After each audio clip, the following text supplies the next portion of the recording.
आराध्य देव के श्री चरणों में सत सत नमन। मैं अभिनंदन गादिया सूरत से जैन हिंदी ऑडियो बुक में आपका स्वागत करता हूं। अगर आप इस चैनल पर नए हैं तो इसे सब्सक्राइब कर दीजिए और बेल आइकन प्रेस कर दीजिए, जिससे चैनल के नोटिफिकेशन आपको रेगुलर मिलते रहें। चैतन्य रश्मि कनक प्रभा साध्वी कनक श्री जी, प्रकाशक जैन विश्व भारती लाडनू, भाग 2, उद्भव रश्मि। ऐतिहासिक नगरी चंदेरी। कला का पैतृक गांव लाडनू किसी समय चंदेरी नाम से प्रसिद्ध था, जो आज भी प्राचीनता, भव्यता और वास्तुशिल्प का सुंदर संगम है तथा आर्थिक व शैक्षिक उपलब्धियों से समृद्ध है। राजस्थान का जोधपुर संभाग, नागौर जिला और उसका एक कस्बा लाडनू। ऐतिहासिक तथ्यों के आलोक में यह नगर रामायण काल में विक्रम पूर्व 5000 वर्ष समुद्र तटीय आभीर द्वीप के नाम से जाना जाता था। नगर से कुछ दूरी पर स्थित डूंगर नाम की पहाड़ियां महाभारत कालीन आचार्य द्रोण की तपोभूमि मानी जाती थी। शिशुपाल वंशी डाहलिया पवारों और उसके बाद बागड़ियों के आधिपत्य के समय से यह नगर चंदेरी नाम से प्रसिद्ध हुआ। उसके बाद इसका नाम लाडनू स्थापित हुआ। सम्राट अशोक के समय यहाँ बौद्ध मठ की स्थापना का उल्लेख भी मिलता है। प्राचीन समय से ही लाडनू जैन धर्म का प्रभाव क्षेत्र रहा है। सम्राट अशोक के परपौत्र सम्राट संप्रति ने यहाँ एक विशाल जैन मंदिर का निर्माण कराया था। उसके भग्नावशेष वर्तमान में दिगंबर आमन्याय के वृहद जैन मंदिर के गर्भगृह में विद्यमान हैं। विश्व स्तर पर चर्चित 10वीं सदी की भव्य सरस्वती प्रतिमा नगर के इतिहास की एक विशिष्ट धरोहर है। प्राचीन जैन मंदिर में भगवान शांतिनाथ की दर्शनीय प्रतिमा पर विक्रम संवत 1139 का अभिलेख है। ये सब नगर की प्राचीनता को सिद्ध करने के साथ ही यहाँ जैन धर्म के वर्चस्व के प्रतीक भी हैं। विक्रम की 10वीं से 12वीं शताब्दी में लाडनू पर मोहिल चौहानों का अधिकार हुआ। वहां 400 वर्षों तक रहा। ईसा की 16वीं शताब्दी में जोधपुर के मालवदेव राठौड़ ने इस पर अधिकार किया। तब से लाडनू जोधपुर के शासकों के अधीन रहा। देश की आजादी के बाद रियासतों की विलय प्रक्रिया में यह नागौर जिले का अंग बन गया। लाडनू में निर्मित अनेक भव्य मंदिर, मस्जिद, दरगाह और रामद्वारा, जैन उपाश्रय, जैन भवन आदि यहाँ के नागरिकों की धर्म प्रियता और सर्वधर्म सद्भावना को उजागर कर रहे हैं। वास्तुशिल्प और बेजोड़ कारीगरी युक्त हवेलियां नगर की भव्यता और समृद्धि की कहानी कह रही हैं। औद्योगिक, आर्थिक, शैक्षिक और सांस्कृतिक विकास के कारण लाडनू ने आसपास के क्षेत्रों में अपनी विशिष्ट पहचान बनाई है। तेरापंथ की तपोभूमि लाडनू तेरापंथ धर्म संघ के आचार्यों व साधु साध्वियों का प्रमुख विहार क्षेत्र और तपस्थली होने के कारण लाडनू को तेरापंथ की तपोभूमि होने का भी गौरव प्राप्त है। यह धरा तेरापंथ के आदि प्रवर्तक आचार्य श्री भिक्षु तथा तृतीय आचार्य श्री ऋषि राय के तपपूत चरणों के स्पर्श से परम पुनीत है, तो चतुर्थ आचार्य श्रीमद जयाचार्य की सृजन भूमि और साधना स्थली बनने का सौभाग्य भी इसी को प्राप्त है। प्रज्ञा पुरुष जय के साथ दिव्य आत्माओं के संपर्क, साक्षात्कार और संवाद के कई ऐतिहासिक प्रसंग लाडनू के साथ जुड़े हुए हैं। उन्होंने इस नगर में अनेक चातुर्मास किए, अनेकों के अंतःकरण में बोधि दीप प्रज्वलित किए, अनेक मुमुक्षुओं को संयम रत्न प्रदान किया। यहीं पर सिद्ध स्तुति के 24 गीतों 24 की रचना की। इस कृति का एक एक गीत मंत्र गर्भित है, सिद्धि प्रदायक है। आचार्य श्री महाप्रज्ञ ने लाडनू को जयाचार्य का सिद्धि पीठ कहा है। इन गीतों का संगान अपूर्व आह्लाद की वृष्टि करता है, विघ्न बाधाएं दूर करता है। जो व्यक्ति अरहत भक्ति और सिद्ध भक्ति में लीन होकर प्रतिदिन इसका संगान करते हैं, उनके मुख पर जयाचार्य और लाडनू का नाम स्वतः थिरकने लगता है। लाडनू वह तीर्थ भूमि है जहाँ लगभग 150 वर्षों से वृद्ध साध्वियों का स्थिर वास है। यह तेरापंथ के प्रथम सेवा केंद्र के रूप में प्रख्यात हैं। वृद्ध, रुग्ण और अक्षम साधुओं की सेवा और समाधि के लिए श्रीमद जयाचार्य ने विक्रम संवत 1914 में इस सेवा केंद्र की स्थापना की थी। उसी समय में लाडनू में वृद्ध साधुओं का निरंतर स्थिर प्रवास है। उनकी सेवा परिचर्या में आचार्य प्रतिवर्ष साधुओं के 1 या 2 वर्गों की नियुक्ति करते हैं। जीवन भर समर्पित भाव से संघ की सेवा और साधना करने वाली साध्वियां रुग्णावस्था या वृद्धावस्था में स्वयं को असहाय अनुभव न करे, इस दृष्टि से आचार्य उनकी सेवा और समाधि की समुचित व्यवस्था करते हैं। विक्रम संवत 2014 में गुरुदेव श्री तुलसी के सानिध्य में लाडनू सेवा केंद्र का शताब्दी समारोह मनाया गया था। उस समय गुरुदेव अपना वर्षावास सुजानगढ़ में बिता रहे थे। इस समारोह के लिए वे चातुर्मास में सुजानगढ़ से लाडनू पधारे, शताब्दी समारोह को सानिध्य प्रदान किया तथा सेवा का गौरव बढ़ाया। इस साध सदी में सैकड़ों चरितात्माओं ने तीर्थस्थली तपस्थली लाडनू की माटी में संयम, तप और त्याग की सुगंध भरी है। सैकड़ों पुण्य आत्माओं ने अपनी संयम यात्रा संपन्न कर कल्याण और निर्वाण का मार्ग प्रशस्त किया है। लाडनू वह ऐतिहासिक क्षेत्र है जिसे आचार्य श्री मघवागणी और माणकगणी की दीक्षा भूमि बनने का गौरव प्राप्त है। संघ के सप्तम अधिशास्ता श्री डालगणी का संघ द्वारा आचार्य पद पर मनोनयन का नया इतिहास लाडनू में ही सर्जित हुआ था। यहीं पर श्री डालगणी का महाप्रयाण हुआ। अष्टमाचार्य श्री कालूगणी के आचार्य पदाभिषेक और वर्धापना का सौभाग्य भी इसी क्षेत्र को प्राप्त हुआ। लाडनू वह कीर्ति भूमि है जिसे युग प्रधान अंतर्राष्ट्रीय ख्याति प्राप्त आचार्य श्री तुलसी की जन्मभूमि, दीक्षा भूमि और कर्म भूमि बनने का सौभाग्य प्राप्त है। यही क्षेत्र धर्म संघ की बहुआयामी गतिविधियों का नाभि केंद्र बनकर तेरा पंथ की कीर्ति कौमुदी को दिगंतों तक पहुंचा रहा है। जैन समाज के एकमात्र विश्वविद्यालय जैन विश्व भारती संस्थान की स्थापना के पश्चात लाडनू का नाम राष्ट्रीय अंतर्राष्ट्रीय क्षितिज पर शिक्षा संस्थान के रूप में चमकने लगा है। संपूर्ण जैन जगत में सर्वाधिक संगठित और सुव्यवस्थित माने जाने वाले तेरापंथ धर्म संघ की राजधानी बनने का सौभाग्य भी इसी ऐतिहासिक नगरी चंदेरी को मिला है। आचार्य श्री महाश्रमण ने 21 फरवरी 2011 को लाडनू जैन विश्व भारती प्रांगण में लाडनू को विधिवत तेरापंथ की राजधानी घोषित किया। इस धरती पर जन्मे अनेक भव्य आत्माओं ने संघ में दीक्षित होकर स्वयं को अध्यात्म साधना से भावित किया है तथा लोक जीवन को अध्यात्म ज्योति से आलोकित किया है। लगभग 1000 वर्ष पुराने इस कस्बे की बसावट बहुत ही सुंदर है। यह उत्तर दक्षिण दिशा में अनुश्रेणी से निर्मित घरों हवेलियों से बड़ा आकर्षक लगता है। इसकी श्रेणियां पट्टियां कहलाती हैं। पूर्वाभिमुख और पश्चिमाभिमुख स्थित सदन पंक्तियों से शोभित 1 से 8 पट्टियां दर्शकों को मोहित कर लेती हैं। इसके सिवाय यह कस्बा अनेक वासों मोहल्लों में बटा हुआ है। सभी जातियों, धर्मों और समुदायों के हजारों परिवार यहाँ आपसी स्नेह, सम्मान और सामंजस्य के साथ बसते हैं। नगर का जैन संघ अर्थ और बल से संपन्न है। श्वेतांबर, दिगंबर दोनों आमन्यायों के अनुयायियों का अच्छा वर्चस्व है। ओसवाल जाति के धनी मानी प्रतिष्ठित प्राय सभी परिवार तेरापंथी हैं। वे अनेक जातियों गोत्रों में बटे हुए हैं। उनमें एक है वैद्य गोत्र। परिवार और परिवेश। वैद्य परिवार एक परिचय। लाडनू नगर में अनेक वैद्य परिवार हैं। उनमें बंबू वाले वैद्यों का एक विशिष्ट स्थान रहा है। मूलतः ये परिवार बंबू गांव का निवासी था। वहां से आकर लाडनू में बसने के कारण इस परिवार के सदस्य बंबू वाले वैद्य कहलाने लगे। सर्वप्रथम लाडनू आने वाले इस परिवार के वंश पुरुष थे श्रीमान जेठमल जी वैद्य। वे विक्रम संवत 1880 में लाडनू आए, अपना मकान बनाया।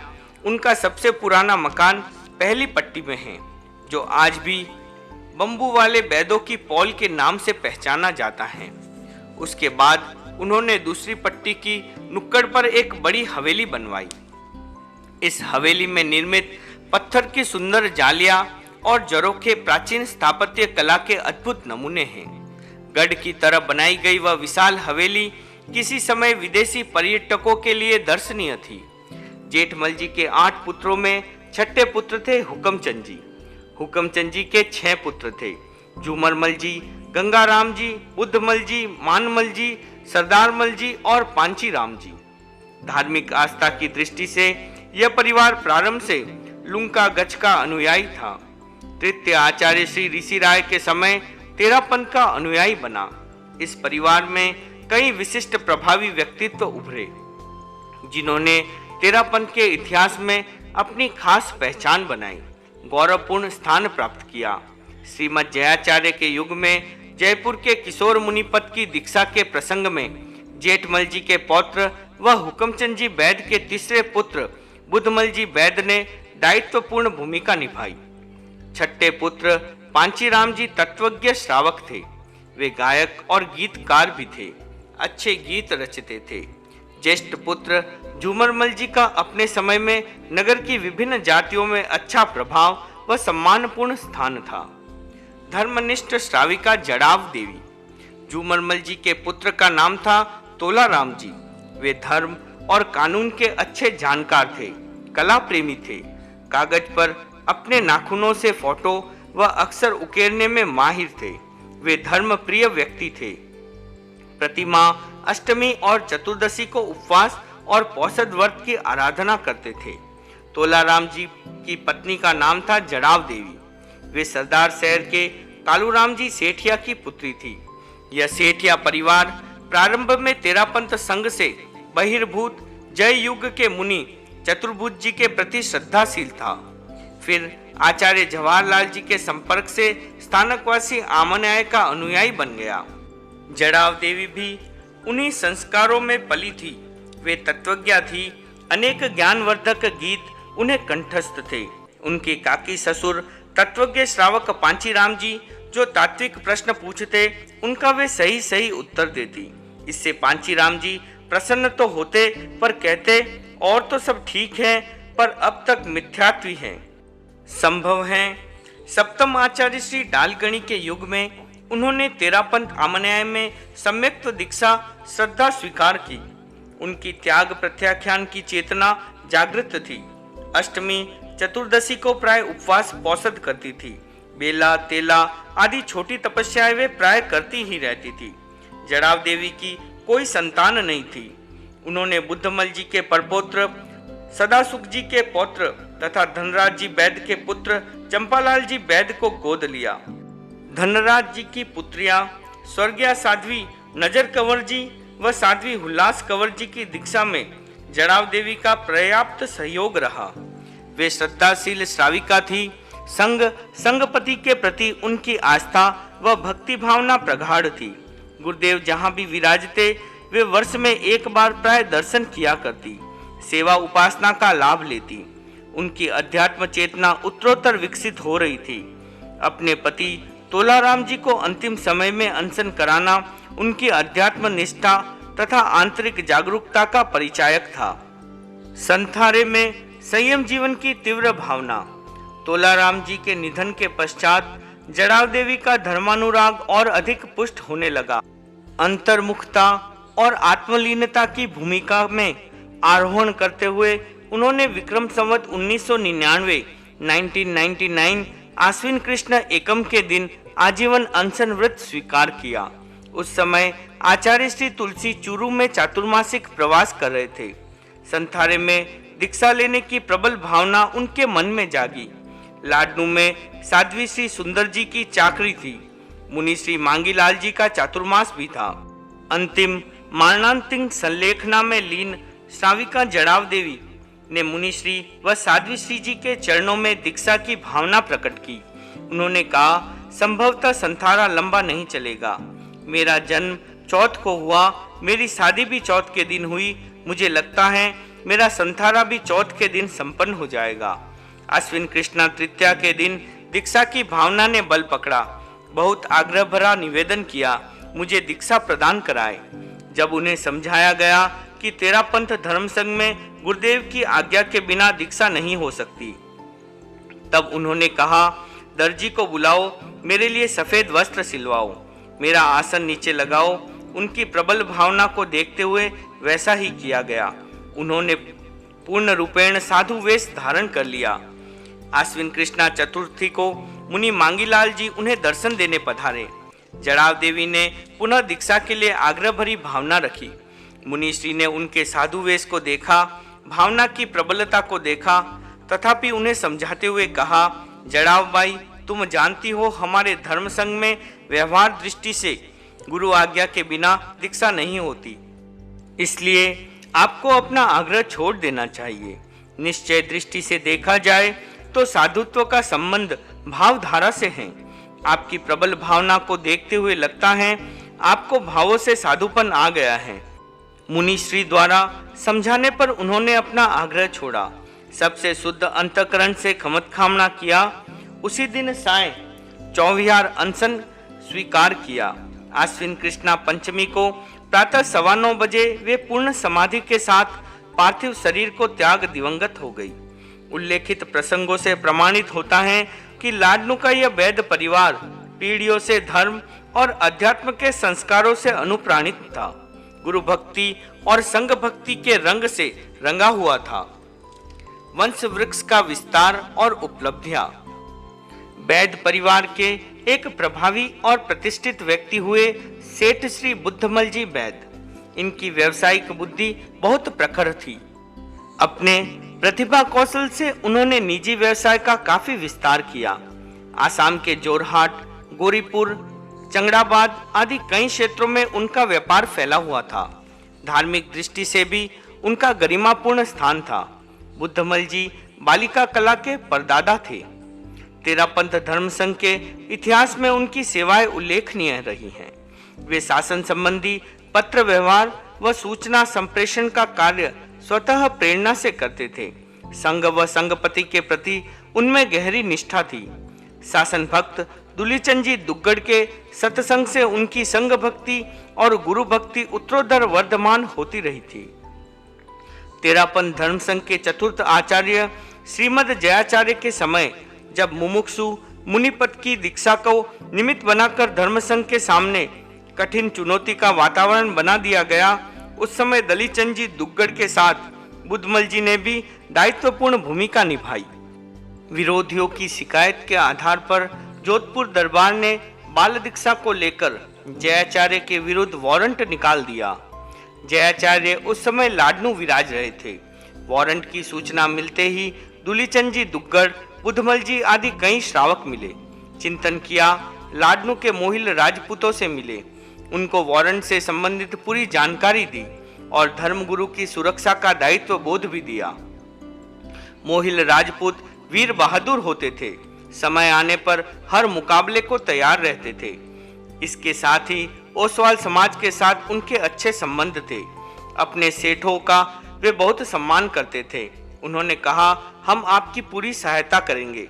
दरबार तो क्या, दरबार का बाप भी आ जाए तो भी गुरुजी का कुछ भी नहीं बिगाड़ सकता।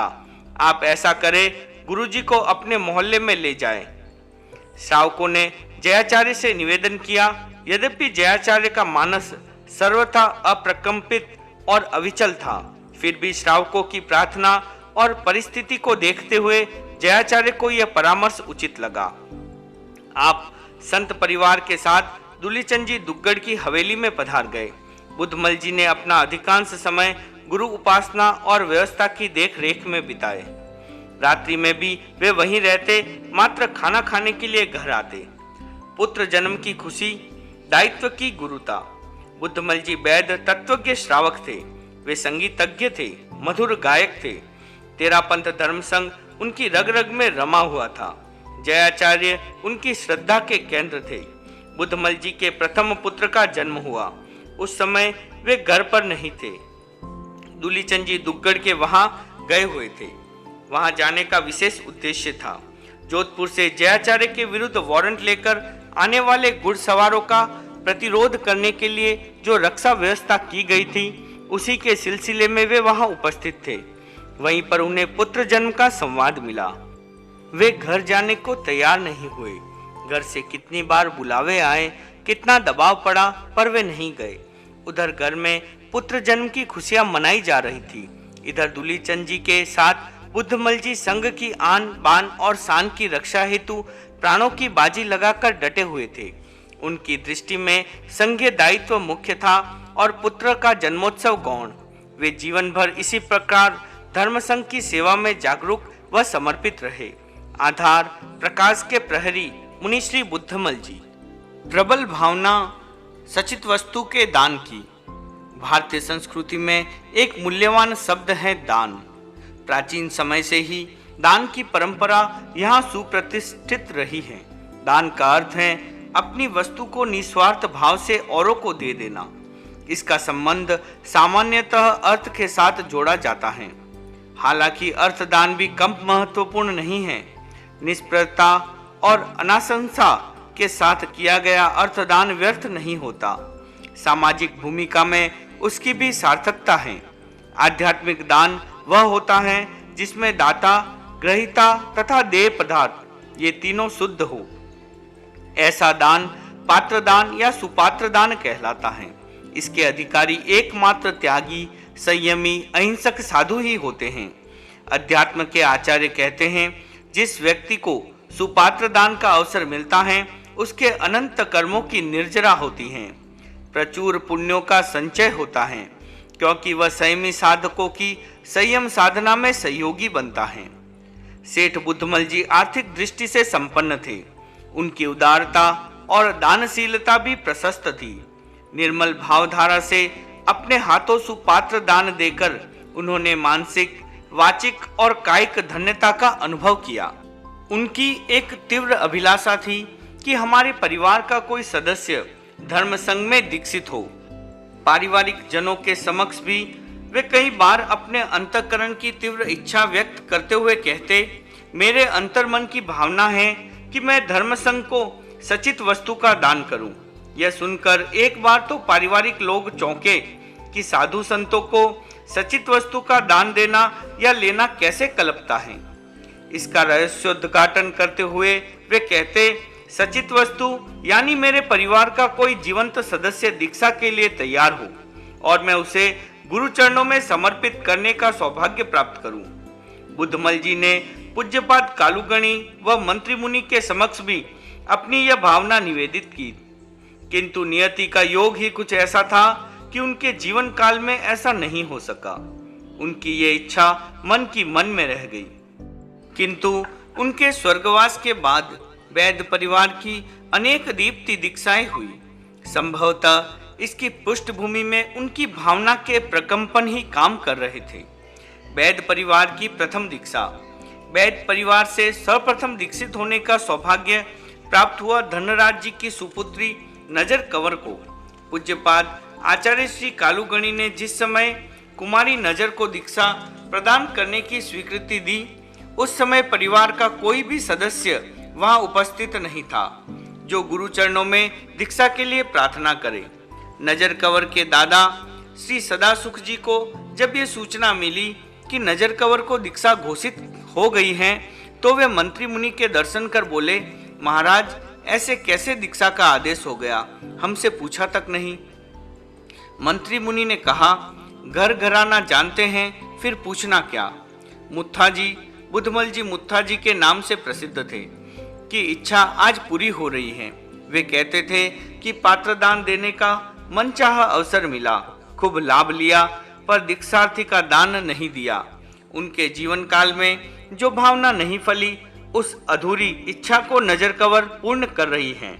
विक्रम संवत 1964 पौष कृष्णा अष्टमी को धनराज जी वैद्य के घर कन्या के रूप में जन्मी बालिका नजर को पारिवारिक वातावरण से सहज ही धार्मिक संस्कार प्राप्त थे।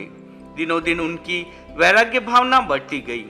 विक्रम संवत 1977 ज्येष्ठ शुक्ला पूर्णिमा के दिन अष्टमाचार्य श्री कालूगणी के कर कमलों से बड़ी धूमधाम के साथ उनकी भागवती दीक्षा संपन्न हुई।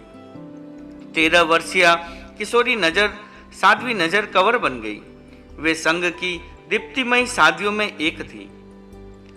बौद्धिक प्रतिभा, आगमिक, तात्विक ज्ञान, संघ निष्ठा, सेवा भावना आदि विशिष्टताओं का अंकन कर संघ के नवम अधिशास्ता आचार्य श्री तुलसी ने उनको अग्रगण्य बना दिया। 25 वर्षों तक जनपद विहार करते हुए उन्होंने धर्म प्रचार किया, संघ की प्रभावना की। उन्होंने विक्रम संवत 2022 मिक्सर शुक्ल सप्तमी को सुजानगढ़ में समाधि पूर्वक पार्थिव शरीर का त्याग किया। बैद परिवार की दूसरी दीक्षा हुई साध्वी हुलास कंवर जी की। वे धनराज जी बैद की पुत्री व साध्वी नजर कंवर जी की छोटी बहन थी। विक्रम संवत 1912 चैत्र शुक्ला दशमी को 15 वर्षीय सुश्री हुल्लास कंवर का दीक्षा संस्कार लाडनू में साध्वी श्री खुमा जी द्वारा संपन्न हुआ। उनकी बड़ी दीक्षा साध्वी प्रमुखा कान कंवर जी द्वारा राजल देसर में संपन्न हुई। इसके पश्चात लगता है वैद परिवार धार्मिक दृष्टि से उर्वरा भूमि बन गया। दीक्षाओं का एक प्रवाह सा चालू हो गया। घर की बहन बेटियों ने दीक्षा ली तो गृह लक्ष्मी बहू ने भी संयम लक्ष्मी का वर्ण किया। वे हैं साध्वी केसर जी।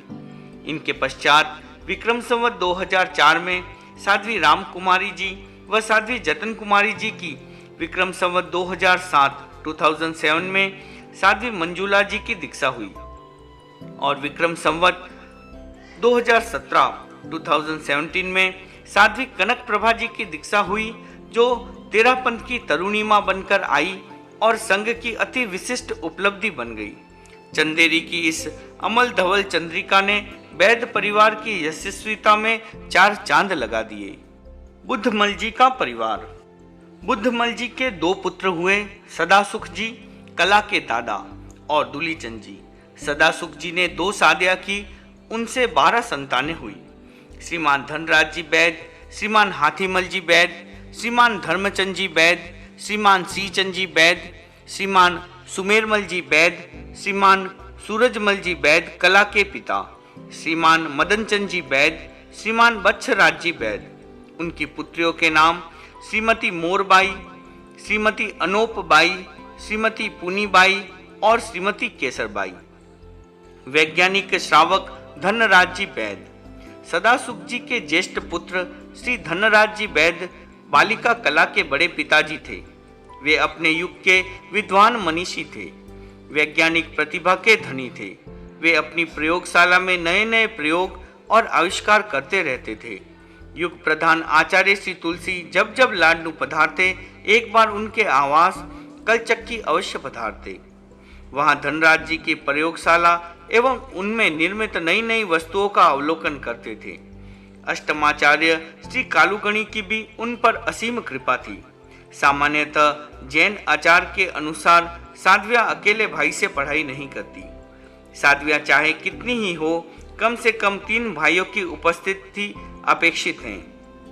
धनराज जी ने अपनी चरित्र निष्ठा और गंभीरता के कारण गुरुदेव का इतना विश्वास अर्जित किया कि उन्हें अकेले भी साध्वियों को पढ़ाने की अनुज्ञा प्रदान की। मुनि श्री मगनलाल जी के भी वे बहुत ही विश्वस्त व कृपा पात्र थे। ओम अरहम।